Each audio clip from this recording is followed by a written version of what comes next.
تقصیر آمریکا، اسرائیل، اروپا. به خاطر اینکه ما خودجفا شدیم.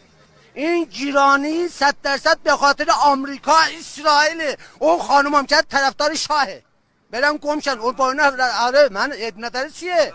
حالا هر کی اظهار نظر خودجفا شدیم. ما در حال تو کل جهان از ایران حساب میبرن. روپای خودمون وایسادیم، مثل شاه وابسته نیستیم.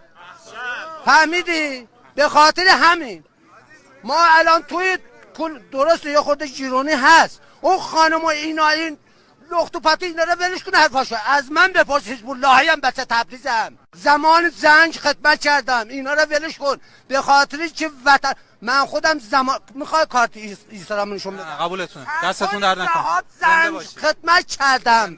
میدونه چی شده، چی کار کرده بود؟ کل دنیا ایران زنجید. جیران همه جیرانیا زیر سر آمریکا، اسرائیلی. تمام شد و سلام. یه خوردم این دزدار این 3000 میلیارد اینا مسئولین اصلا تقصیر ندارن. یه تا دزدن این بیچاره روحانیت کار کنن. یکیش همون چیه رئیس بانک صادرات فرار کرد کانادا، اون دزدو کرده. به خاطر چه؟ خیلی ممنون.